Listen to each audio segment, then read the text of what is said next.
Welcome to the Janine Bolon Show, where we share tips from around the globe as we guide practical people with their finances using money tips, increase their incomes through side businesses, and maintain their sanity by staying in their creative zone.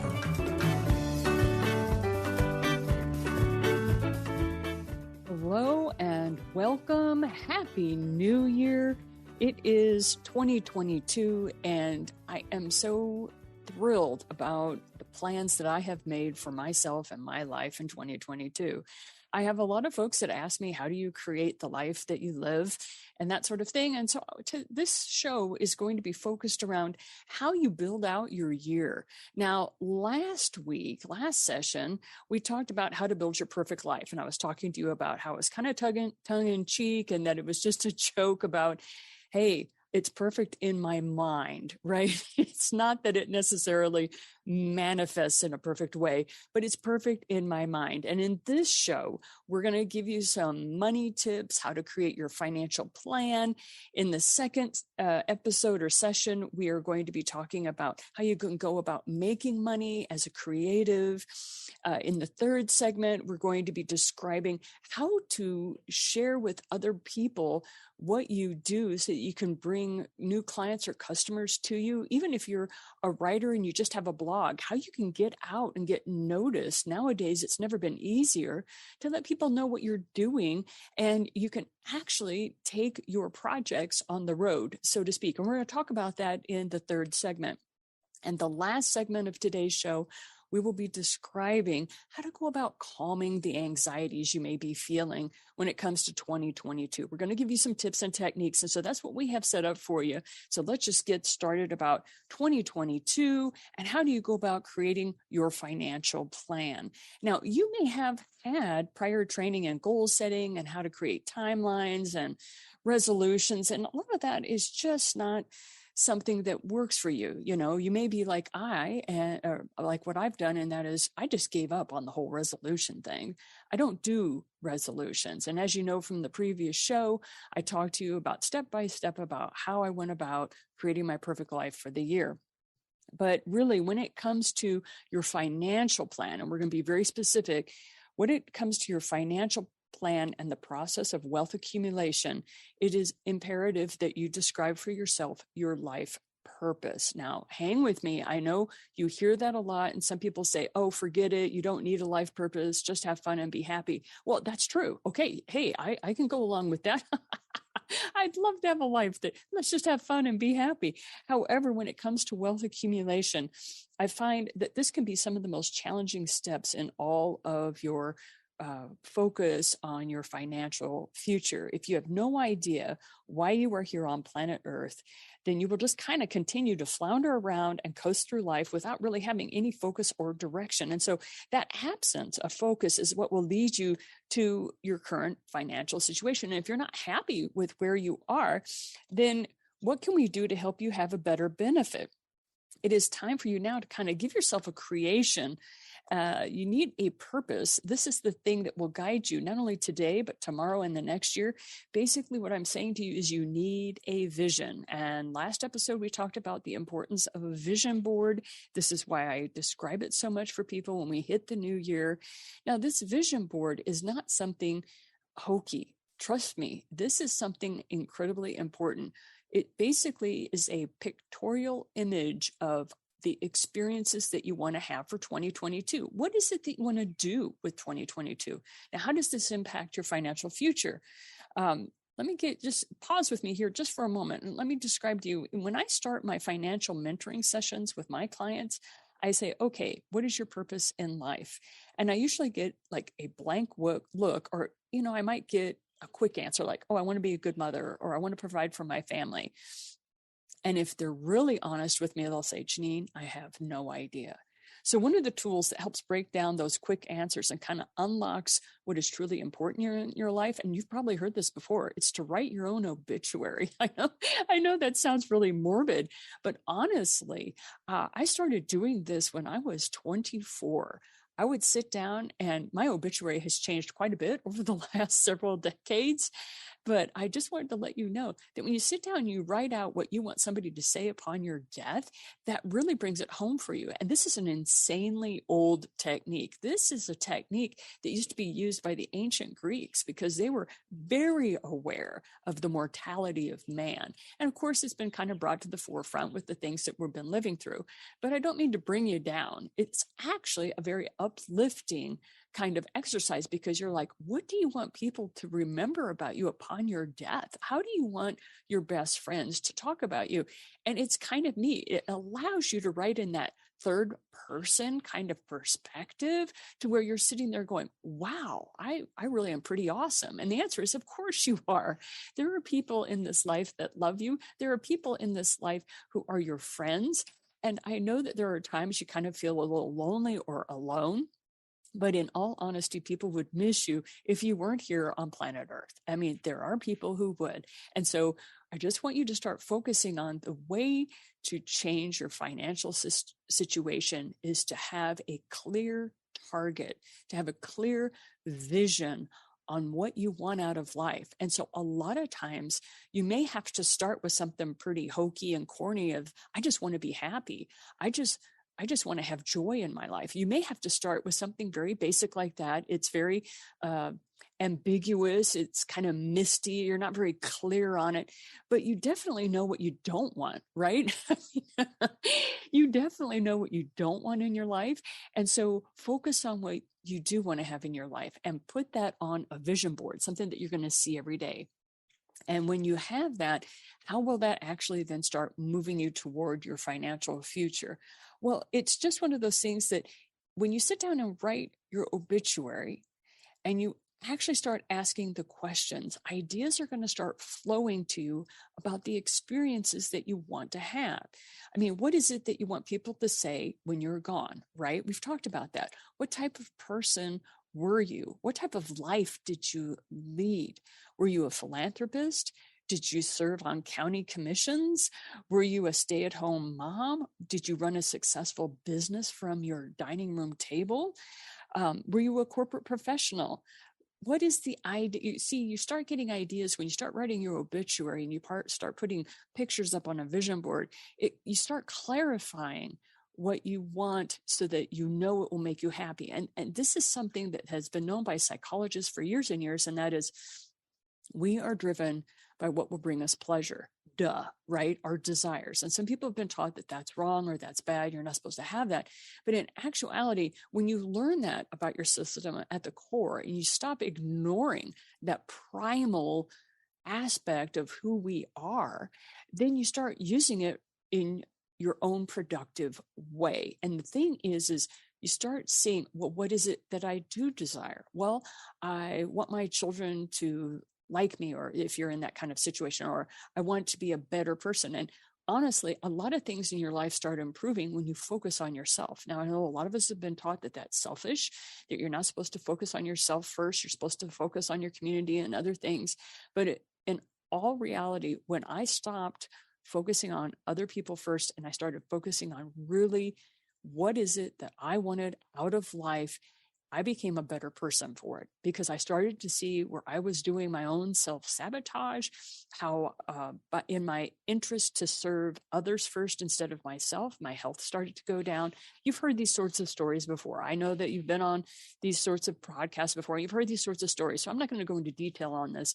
What I'm going to go into detail on is when you decide what it is that the experiences that you want to have in life, and you break out your calendar and you start putting down stepwise process to those targets of those experiences, that is when you start to appreciate the sorts of thoughts that crowd around in your head that do not serve you. So one of the tools that we use to break down those sorts of thoughts is to have that vision board that you're looking at every day. The other thing is when you think about writing your obituary, most of the objections that you have about doing grand things now dissolve because you're writing in the past tense. It's kind of a trick that we use on our subconscious. And this is an incredibly powerful technique. You write a description of your life as if it has already happened, or at least the one that you idealize in your head, right? You don't worry about whether or not you had enough money money, or if your family disagreed with your life choices, or that your spouse would never, ever, ever agree to live off grid in Colorado. You don't worry about those sorts of things. You're starting to write the story of your life as if it has already occurred. And you are allowing yourself to see your real passions start to come to the forefront of your brain about the values and the activities that you truly hold dear in your heart, but you may have kind of let pass by because you were so busy in the day-to-day activities of just making a living, right? So occasionally a person will have difficulty writing their obituary because of the rather morbid nature of the document. So I just tell them, hey, what would your best friend say after you've gone? So basically write the speech for your best friend. I mean, if you can't focus on it being an obituary, then focus on it on, this is the speech that somebody is going to say. And then that helped a lot of my clients and customers that, weren't able to say that previously. Then I want you to just knuckle down and start writing that speech. And I want you to figure out who is the best friend that's going to talk about it. And then what matters here, and the most important part of this document, is what is it that you lived well? And see, it kind of helps get rid of all those assumptions that we throw around and banty around in our brain, such as, well, I wanted to be a good mother, or I wanted to be a good father. We're going to make that assumption. I lived in a house that I had paid off. We're going to make that assumption. All of a sudden, time and money are gone because, like I said, we're writing the story as if it has already been lived. So today, I just really want you to focus on taking those few moments. I mean, you can usually do this in about 20 or 30 minutes. Get out your calendar and sit down and say, I'm going to write the speech. And that way it gets rid of a lot of the other things. You can call it the eulogy or something I want to be said after my death, or however you want to word all of that is totally appropriate. But I just want you to sit down and write out, what is the speech that you want somebody to say about you? And it doesn't matter if that's the type of person you are in this moment. The thing is it's going to be the type of person you will become before you die. And you've got time. So take a few moments, think about that. And in the next segment, we're going to talk about how that is going to impact your financial future.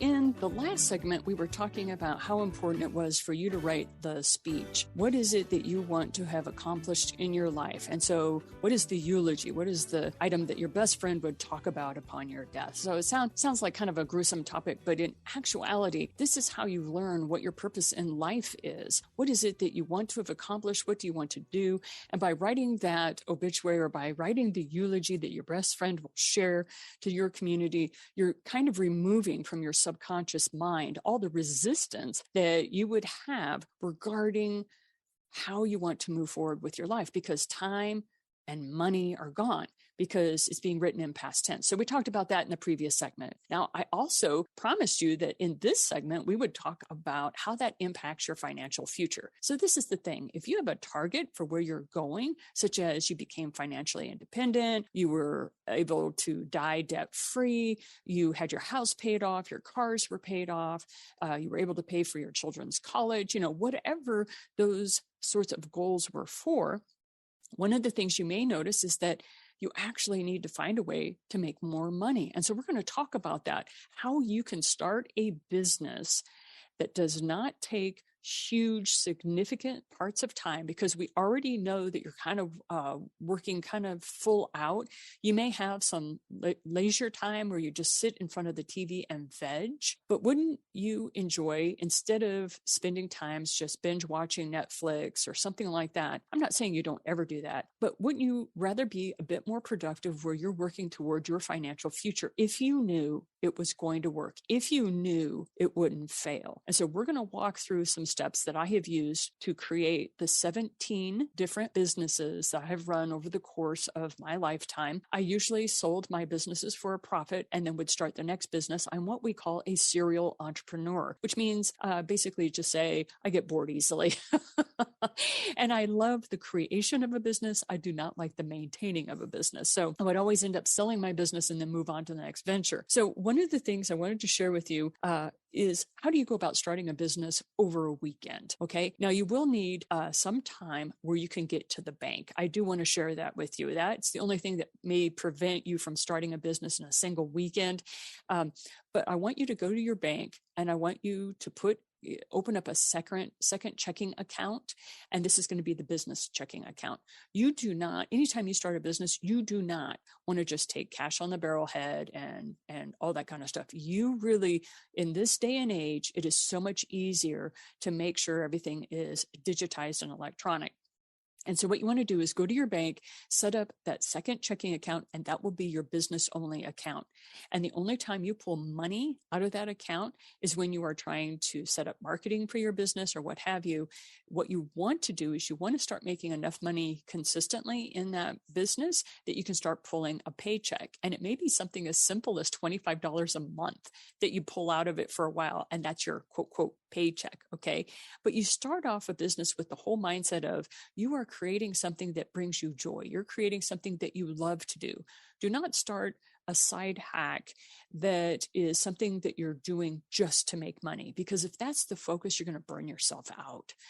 What we're doing here is we're going to take that eulogy that you wrote for yourself, the obituary that we talked about in the previous segment, and we're going to now take what are the experiences you like doing. And I had one client who absolutely loved to travel. So she started a travel blog, and then she set up an account where people could get on a subscription service where for $5 a month on the subscription service, she would send out pictures to them through email and give them very personal experiences that she had, as well as recommendations on those places that she went, the best places to eat and all that. And that was only for her subscribers to her blog. Otherwise, she had a lot of free stuff going out. So what are we going to talk about here? We're going to talk about whatever is your passion, whatever it is that you absolutely love doing. And I have had people say, but Janine, I just love to go snowboarding. I don't care about anything else. I just like to go snowboarding. I said, allow people to live vicariously through you, because by your love of snowboarding, you know a lot about that topic that nobody else does. There were mistakes that you made that you learned from.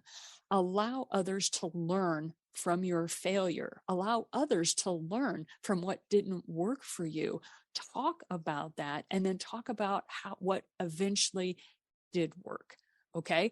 And so one of the things that I ask business owners to do is after you've created that you put the $25 or $50 into that second checking account, there are 4 things that you need to do over a weekend to start your business. Okay. So the first one is you need a minimum viable product. We're going to talk about that in a moment, but for the starters, you want a minimum viable product. The second thing is you need to have a way where people can get in touch with you and schedule a Zoom call or a phone call with you automatically, where you are not having to set the appointment, unless you want to hire a secretary. And you may not want to do that yet, or administrative assistant.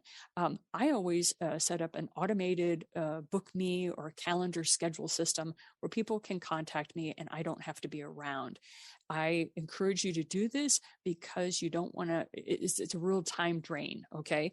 So first thing, you're going to come up with a minimum viable product. We'll talk about that in a bit.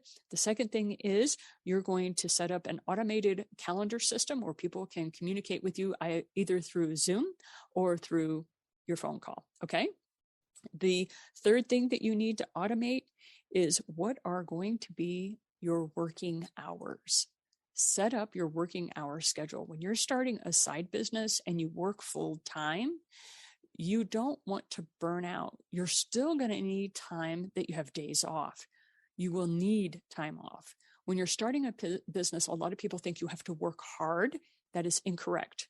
You do not have to work hard. What you do have to do is you need to work with focus.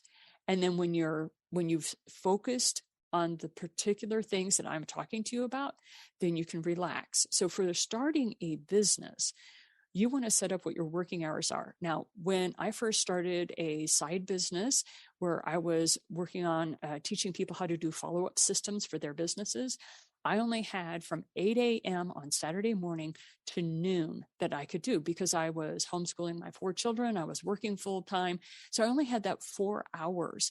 And in that 4 hours, I would set up my calendar so that people could book time to talk to me at that time.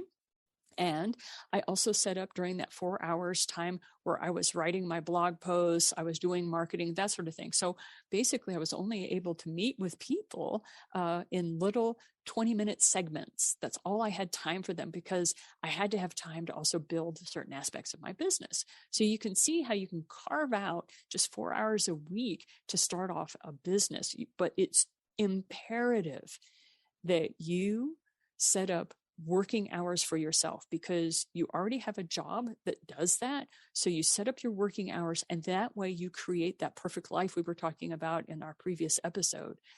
What you're doing is you are creating the life that you want to live and you're not living by default anymore. Now, how does this help your financial situation? Well, we still have one more thing to talk about, and that is that fourth thing. First, you have the minimum viable product that you're selling. The second thing is that you're automatically making sure people can schedule a phone call with you, right? The third thing is you set your working hours. What's the fourth thing that you must do over that weekend to create your business? That fourth thing is probably the most important. People need to have an automatic way of paying you. You want to be able to set up a button. You want to be able to set up a link so that people can automatically pay you either through PayPal or Venmo. Those are the two that are the biggest. I prefer Venmo for business owners, but you also have Ko-fi, which is ko-fi.com. That's a really good service for creatives. Anyhow, those are the 4 things you want to have in your business model. So set up that checking account. Create a minimum viable product, automate how people schedule time to talk to you, make sure it's only in 15 to 20 minute segments, and that way they don't abuse your time. And then the third one is create working hours. And then the fourth one is make sure they can automatically pay you. All right. So once you set up those systems, those are the 4 systems that need to happen. So we've got a few minutes before we move on to our next segment. How do you go about creating a minimum viable product? Start with something where somebody would be willing to pay $5 for it. If you are somebody who enjoys making jewelry, don't you have like little earrings or something like that where people would pay $5 plus shipping? Start with that minimum viable product and start creating that to get ready to sell. Now, say you're like, Janine, I don't want to create a product. That's not my thing. I have intellectual property. I have a blog. Well, I already talked to you a little bit about what you can do regarding a blog, but the third thing that you can set up for is what is the activity? What's your hobby? What is the thing that you absolutely love doing? Is it video games?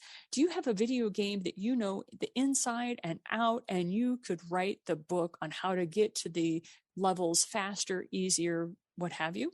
Well, if that is the case, then start writing a blog on that, or if you want, create an ebook or create a checklist. With Zoom and so many people used to being on Zoom now, create classes where people can do that. The thing is, set up that minimum viable product. Some people's minimum viable product is a $25 short course on how to write a book. Some people, it's, hey, buy my book for free. I will send it to you in the mail if you just pay shipping. And in the book is a whole list of check sheets. And then they have a website where people can go to. But the thing is there's all kinds of ways. Now, if you would like some help with your minimum viable product and you really don't know how to move forward with that, you can go ahead and reach out to me. And I have what is called laser coaching sessions or lightning coaching sessions, where for $75, you can reach out to me and I will be happy to walk you through some of these processes very quickly and easily. All you have to do is go to my website, the8gates.com/lightning. And you'll get a 30-minute session for $75, and we will walk you through how to start your side business to help you with your financial future. So it's pretty simple to set up that way. So remember your 4 things: create a minimum viable product, have an automatic payment system that people can pay for, set your working hours, make sure you schedule that, and make sure that people can schedule time to talk to you. All right. See you in the next segment, where we're going to talk about how to promote what you're doing with your minimum viable product by using podcasting to market your business.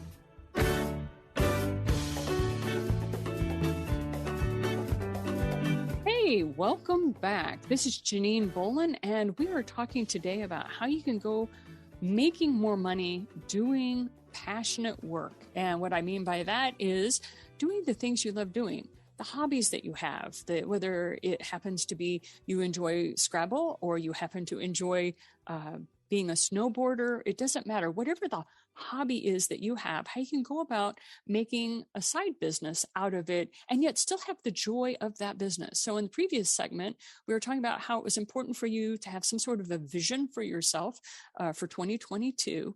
And then the second thing we were talking about is how to start your business in a weekend, and the 4 areas that you need to have in place: the minimum viable product, how to automatically set up your payment system, how to set up your scheduling system, and the 4th thing, making sure that you create working hours for yourself. Now, what is the next step on all this? So you create your system, you create your business, whatever that happens to be. You do it for very little money. You're going to bootleg this thing together. We talked about that. Now, the thing that moves forward, and I promised you on how this would help your financial future, and that is now it comes to marketing your minimum viable product. Now, you are going to get an awful lot of advice that may not work for you.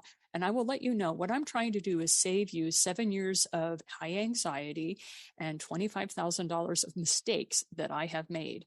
Yes, I have spent over $25,000 learning systems, trying to develop systems that would work for my businesses. Currently, I run four businesses. And I also run this podcast, this Janine Bolon show, which is also on the radio.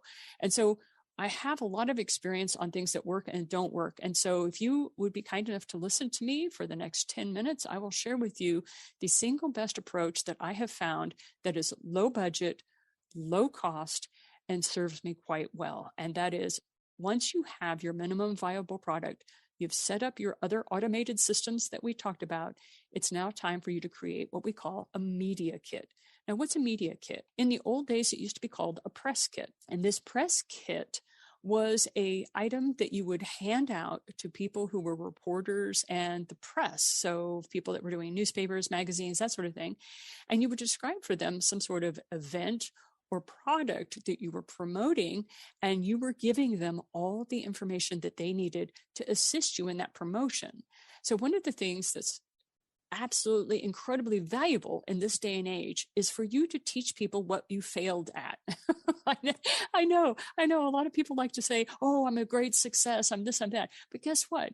Where is the money? The money is helping people not fail at what you failed at, right? And so I make a very good living sharing with people the things that don't work because I found out what did work. And I make sure I test it with a lot of my clients and my customers, and I make sure that they're successful too. And when we find a repeatable system that works for multiple different types of businesses and persons, then I go about selling that. And so that is what I'm doing for you today. I am offering you a chance to learn something for free that took me 7 years and $25,000 to learn. So do you have your pencil ready? Or you got your thinking caps on? All right. What is this media kit and how can it help you promote your business? Well, the media kit is something that you build on a shareable document. So I use Google because I absolutely love Google. I use Google Documents. It's free with my Gmail account. So, but you can do this in Dropbox or any other shareable document. It needs to be digital because that is where we are, people. We are all digital now. So if you set it up on a Word document, just make sure that your media kit can be shareable so that people can pull your images and stuff off it. So let's talk about what this media kit does. What I'm getting ready to teach you is how to go about getting on the podcasting circuit. Start getting into the realm of podcasting. Get on these podcasts, radio shows, that sort of thing. It's much easier to get on radio because you don't have to worry about how you look. And at the same time, you're able to teach. So what you're going to do is with this new business that you're starting, you're going to teach people the things that you have learned. How have you been able to become the A class 1 snowboarder that you are now? And what were some of the things that you learned the hard way so that you can help people not learn it that way, right? They can be better at it. Maybe it's a video game. Maybe you had a video game that you really struggled with for months and months, weeks and weeks, and finally you broke through and you realized what it was you could do to make the video game more entertaining, something that was more fun. Maybe you got a group together. So you have a minimum viable product. And so now start teaching people. And when you come to podcasters with solutions, like there was a problem, you have a solution for it, and you go into the niche market of that podcaster, they love you. They love people who share with their audiences things that make life better, which is why you're listening to this show. You listen to my show because I bring to you solutions that either save you time, they save you money, they save your sanity, or they help you save your knowledge, right? So these are the things that I like to share with people. And you can do the same thing with what you know. It's going to be a different perspective, but it's going to be similar. So what is this media kit? You create a shareable Google Doc or something like that. You can put it in Dropbox. Just make sure that people can have access to it.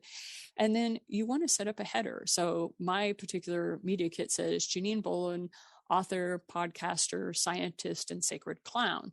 And that usually triggers a lot of questions from people like, who is this crazy woman? And what is a sacred clown? That's for another topic. But what you do is you have a header, you have that, and then you have your email address under that, and then you have your phone number. So you're kind of setting it up like a resume, only in this case, it is all the information that a podcaster is going to need so that they can make their show better. After you have that header, you have a table of contents because we're going to have a whole bunch of items you're going to put in that media kit. You're going to have headshots. I recommend that you have somebody who's a professional photographer, or maybe you have a family member who does photography that can light you appropriately. Take 2 or 3 headshots of you so that we can put those on our thumbnails that we use for our shows. And if you're listening to the show, you understand, you see thumbnails all the time of where they have a picture of the person that they're interviewing, right? And so what you want to do is set that up. You want to have that headshot, that image set up for them.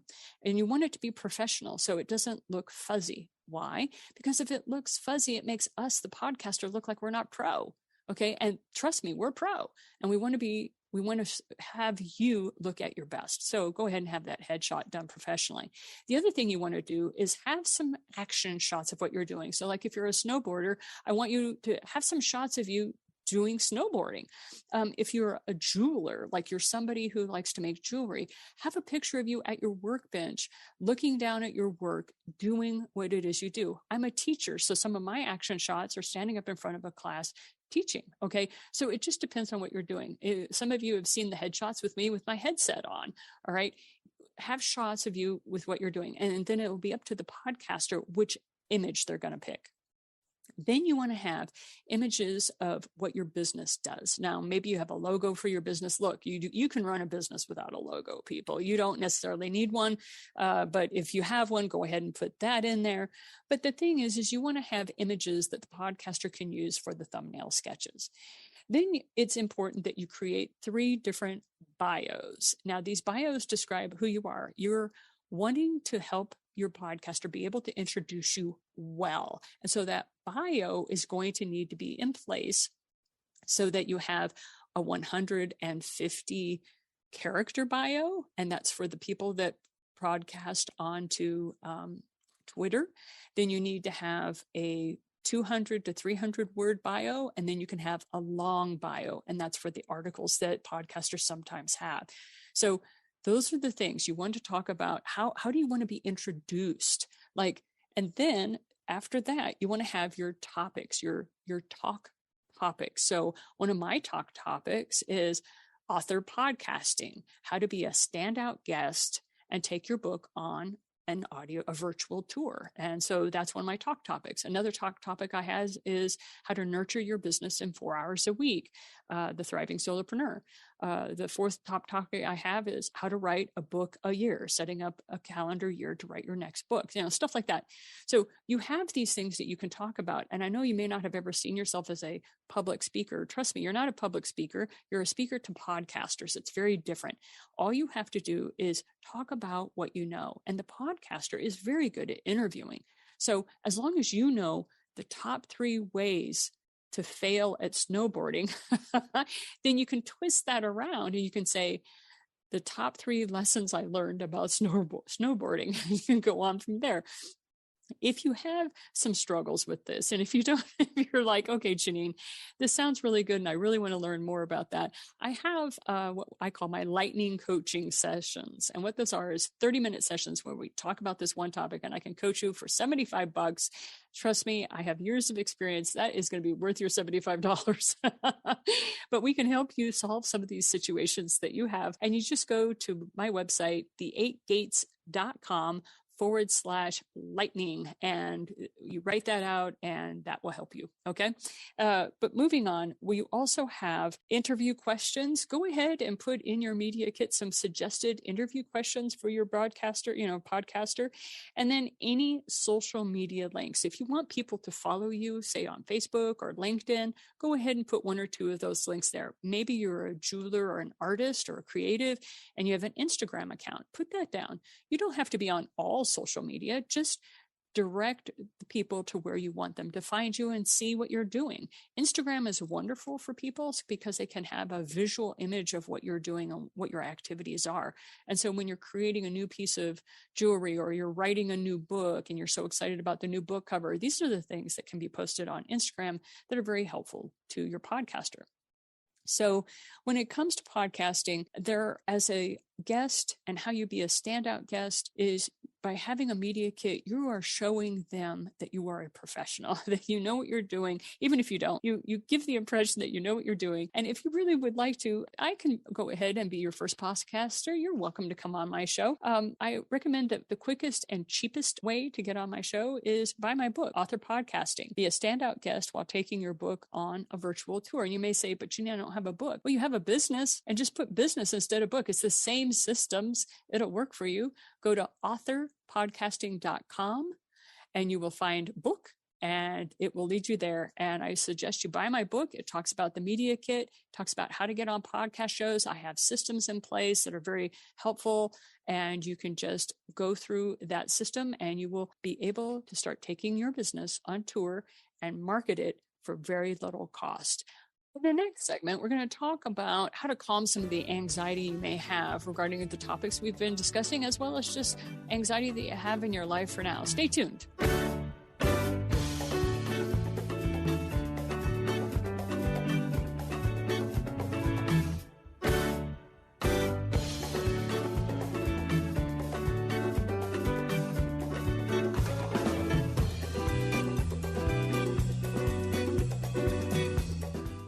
Back. This is our last segment of the Janine Bolon Show for today.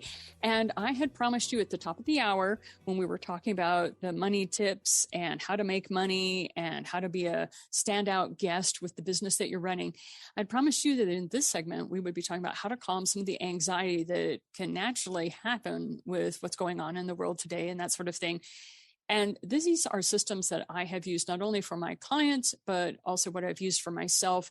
And that's what keeps me rolling and moving through life, creating it the way I want it, rather than living life by default. So let's talk a little bit about our lives and how we can calm some of that anxiety. Now, in order for us to truly make our life into the experience that is in our own best interest, we will need to pull out all the stops and to define for our own selves what discipline we want for our spiritual, mental, and emotional selves, as well as our physical selves.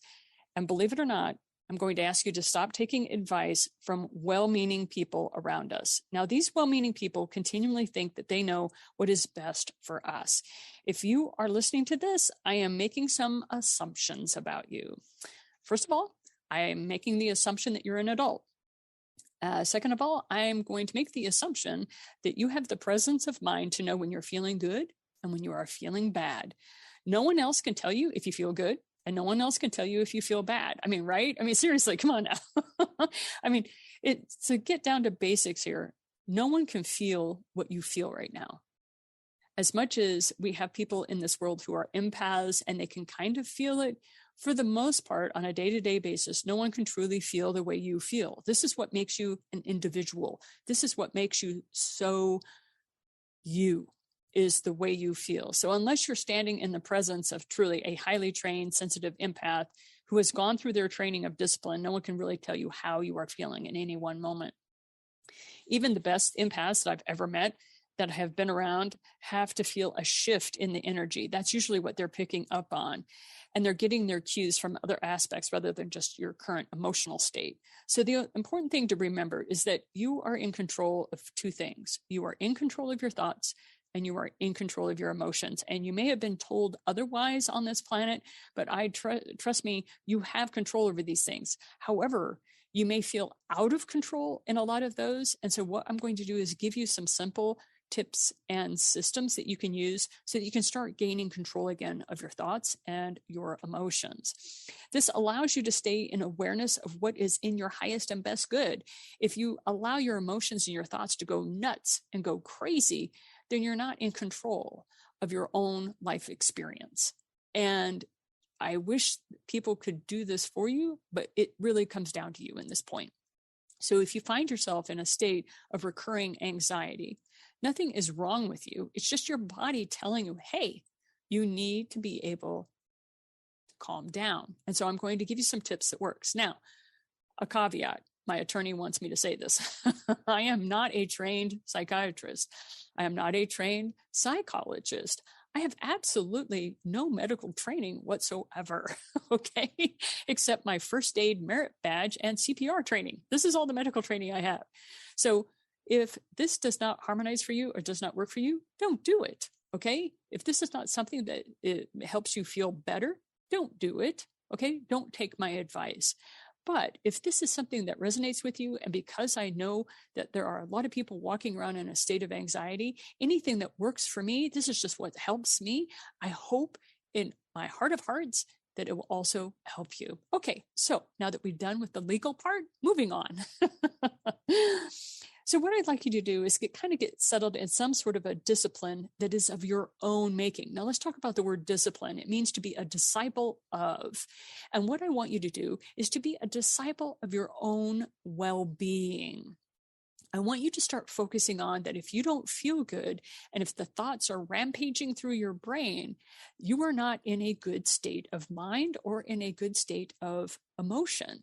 And when that happens, most people recommend that you walk away, that you go calm down. Well, sometimes you're kind of stuck on a subway train with a bunch of other people and you're not feeling all that fabulous. So what do? Well, we're going to talk a little bit about that in a moment. So what we want to do is help you improve and embellish the traits and talents that you possess and help you choose to express yourself in a way that you prefer rather than what may pop out of your mouth by accident. Now, there are 4 areas of discipline that need development no matter who you are on planet Earth. And this includes me. I'm raising my hand here, people. I am just like you. I constantly am working on these 4 disciplines. And trust me, it is a work in progress. You are never done. And for some people, that causes you to lose heart. Look, we are creative beings. We are never done. Until we die. Until the day we die, we're not done on this planet, okay? And so don't see yourself as being accomplished. There is no way to finish that to-do list. Why? Because we always have a new desire. We always have another thing we want to do, another thing we want to learn, another experience we want to have, okay? So it's impossible for us to ever be done in that way. Now, you can finish projects. You can complete experiences. You can set targets for yourself that you shoot at and you hit, right? But the idea here is that these disciplines are what help keep your emotional and mental stability while you're moving through what would otherwise be described as a chaos planet. Okay. All right. So these 4 disciplines are the physical discipline, the mental discipline, the emotional discipline, and the spiritual discipline. So I would like to talk about the physical discipline first. A lot of people are like, oh yeah, Janine, I know I need to exercise more. And I'm like, no, you don't. You need to move. What is your physical discipline? If you don't like the weight that you currently are at, and currently I'm about 20 pounds over where I like to be quite frank. And so because of that, I'm starting a physical discipline. Now, this is not harsh. Now, some people say discipline is harsh. Please realize the word discipline has been used at us. It has not been used within us. When you have discipline forced upon you, that's what I call a negative space. That is someone trying to control you. When I use the word discipline, it's a positive word to me because it is what I want to create within myself. Okay. So discipline for me is a positive because I am creating my reality. I am creating my life. I am creating systems and routines that benefit no one but me. However, if I put myself first, then I make a higher impact in this world because I want to serve the world at my highest and best level. That requires me to have these 4 disciplines. Okay. So for the physical discipline, it's not that you're going to hurt yourself or you're going to sacrifice. It's about what do you want to do? And I know I need to lose this 20 pounds. So I am looking at ways that I enjoy moving. So I dance a lot, or I do little exercises like between my Zoom meetings here at the office, I will do a couple of push-ups and all that. I spend little bits of time throughout the day moving my body in ways that normally wouldn't. You can catch me in between Zoom meetings doing sit-ups, and I have a set of stairs right here next to my desk, and I get on those stairs and I do my push-ups. Why? Because I cannot do push-ups from the floor. I have tried. I've even used my knees. It doesn't work. I have to use an angle, and that's how I do my push-ups. And guess what, people? That's good enough, right? No, I'm not going out for the Marine Corps. They wouldn't take me. I'm too old. I'm 58, right? So, I mean, it's like, come on now. We don't need to be that serious about it. Then the next discipline is the mental discipline. Are you reading books that you enjoy? Are you learning? Are you taking online classes? If you are, that's the mental discipline. That's the scholarship. Learning new skills, learning new techniques that help you move closer to the experiences that you want to have in your life. The third discipline is the emotional discipline. And that's just being emotionally aware. Instead of getting triggered and moving into a state of high anxiety, and the next thing you know, you've got yourself all spun out, is realize when you're creeping up, when you're starting to feel a little anxious, what can you do to self-soothe yourself? Can you take a step back? Are there breathing exercises that you can use? When it comes to your emotional state, some people are so disconnected from their emotions because of life experiences. They either are angry or they're content. They're either angry or they're in a state of peace or calm.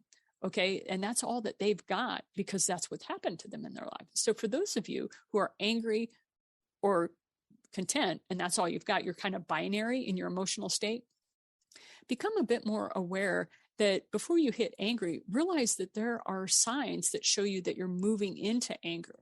Now, if you get triggered unexpectedly, most people know to walk away, go get themselves calmed down, work on those systems. The thing is self-awareness. Are you aware of what's happening to you? Are you aware of what you are doing? And then the next point is the spiritual discipline. Now, that is a very private topic and a very intimate topic. And all I wish to share with you that is a commonality, no matter what person you are on this planet, is take time to sit with yourself each day. Now, see, some people call it meditation. Some people call it visualization. This is the thing.